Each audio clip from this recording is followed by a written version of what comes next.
Hello and welcome back to Bits and Bobs. Today's video can only be described as epic, as I will be showing you every single coin in my entire coin collection that I've been doing for years, and I've spent more money than I like to mention on. Make sure to stay around, as in this collection there'll be rare coins, old coins, hammered coins, tons of gold coins, silver coins, all kinds of coins spanning centuries of British history of coinage in our wonderful country of wonderful coins that we're going to get into right now. So without further ado, hit subscribe and let's look at my entire coin collection right now. First up, we'll start off with all my coin trays, mainly for the date runs and collections of all the 50p's or £2 coins. So let's begin. First up, as we can see here, this one is just a sort of extras tray for the overflow half crowns and pennies and florins and stuff. The tray below it has one of my favourite coins, the 1797 cartwheel 2p, and a few hammered coins up here. That one is a fake, but there's a 1500s and 1400s hammered coin here. Here is my £2 coin collection, and at any point in this video, feel free to pause it to have a more detailed look. I'll try and make sure everything's in focus at some point for you to be able to pause it. So there's the £2 coins, and then we also have the 50p's. This is the tray of Olympic 50p's, and I think I have, not quite half, but it's coming along pretty nicely. And I do have a signed Coin Patrol 50p as well. I have the normal 50p's over here, and that one is doing very well. We've got most of them, obviously missing a Kew Gardens and a few of the other rarer ones, but that 50p tray is coming along very nicely indeed. And then we have also sort of the newer and some uncirculated 50p's, newest few into circulation up here, and then some ones that weren't released into circulation in here. That one's got a tray of 50p shaped spaces. This tray is some of the old decimal coins. So a lot of these aren't circulating, but they are after decimalisation, so they are decimal coins. So they've got the big 50p's and some of the old £2 coins. I am missing the claim of rights, but I have every other old £2 coin, and there's just a type of each coin currently circulating.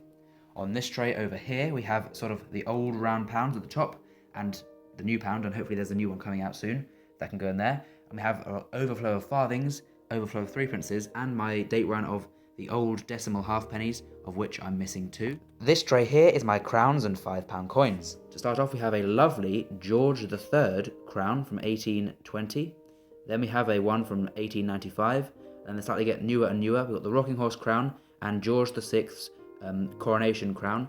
Other coronation crowns, such as Her Majesty the Queen's one, and all the other sort of crowns, and a few £5 coins, including some newer ones that were bunk, but didn't really have their coin packs on them.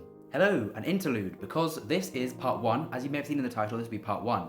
Now this video can only go as long as the storage I have, and I have so many coins that I just don't want to skip over any and make sure you can see them all. So later today there'll be uploaded a part 2 of this coin collection, so make sure to stay tuned, as we always do like to save the best until last. So make sure you're here at the end of part 2, when I'll show you my favourite coin in my whole collection. But back to the end of this video for part 1, and then you can see part 2. Here we go. I will go in denomination order of the pre-decimal coins, starting with the farthing, as we can see here. So they have a lot of spaces to fill, sort of in the older Victorian ones, but when you come down through the Edwardian and George V farthings, a lot of them are filled. In fact, we have 2 full rows at the bottom with lots of spaces filled, so the farthings are coming along nicely. Sadly to say, the halfpennies are still in these coin books. Got a full set here from 1956 to 1967, and this one here is from 1860 to 1955, where we have only 2 on the first page. As well as being in a book, there's not very many, which is sad to say. The halfpennies is definitely an area that I need to work on. As I flick through, you can see what dates I have and still need to get. As we get to the back of the book, though, there are a few more dates filled, and with a full page there, and only one to go there. So the halfpennies is definitely an area of focus to improve on this year in my coin collection. And pennies, too, is sadly an area of coinage I don't have the coin trays for. A bit better than books, though. I've got these tubs. As you can see, it's the same thing from 1860. This one goes up to 1905, and in each compartment is that year of coin. As you can see, though, almost all of the gaps are filled with multiple of them. The only ones I still need are 1864, 1869, and 1871 to fill this tub, and I can transfer them into a tray when I next get a tray. Similar storage situation for these from 1906 to 1932.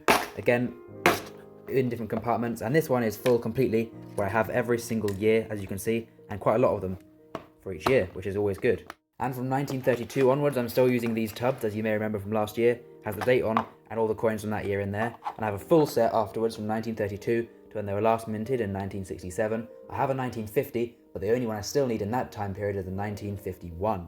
Now for the brass threepences, of which I'm happy to say I have all of them. From their first released in 1937, all the way through all the designs, including the rarest one, the 1949, right up to even and including the 1970, which was only released in proof sets, and 1967 was the last circulating year. Next up we have the silver threepences, and here is a zoom out and an overview of what ones I have and still have to get. So I have quite a lot of the Victorian ones, a lot of the older ones, and still a lot of gaps, and there's quite a lot in the centre chunk here, and a lot of them filled here, and we're just missing a few of the more recent ones like 1925 and 28, but we've got all the different designs, the newer designs here at the more modern ones, all the way back to some of the older ones where they are incredibly worn, but you know, when you look closely you can see the dates, and they're all there for the ones I have. Next up are the sixpences, so let's have a look. I have the first one made of 50% silver. For a lot of these silver coins, my date run starts at 1920, which is the first year they were 50% silver. We then go along, we've got 1921 in a lovely condition, 22, and so on, up to 1925 as the first year I still need to get. There are a few gaps, especially on the right side of the board, but apart from that, it's quite a full date run, all the way up to the cupro nickel versions from Queen Elizabeth II's reign, up to the last year when they were circulated, which is 1967. A lot of designs and a lot of silver, a very nice coin collection of the sixpences, if I do say so myself. For the shillings, my date run starts at 1816, and it's going to go up to 1970. That means I'm trying to collect one of every single milled modern shilling ever struck, from 1816 to 1970. Here's the first board, and as you can see, there's only 6 out of the 77 on this board, so on this tray, so that, you know, a lot still to collect here, a lot of these paper to be removed. However, the second tray is much more full, as I'm happy to show you. In fact, I have one of every single cupro nickel shilling ever made. So these are the from 47, 48 onwards. They're all made of non-silver. And I have every single 50% silver shilling ever made as well, apart from 1930. So I really need to get a 1930. And then going back even further, after 1920, from 1919 back, they were all 925 silver. I'm happy to say I've got a few of these, and some on the other board as you saw, but that's where the main part of my shilling collection needs to be improved. But again, I think it looks really cool once you get a lot of coins in the tray. Here are the florins. We've got a nice full tray here, apart from only 5 more to collect, 25, 26, 29, 32 and 33.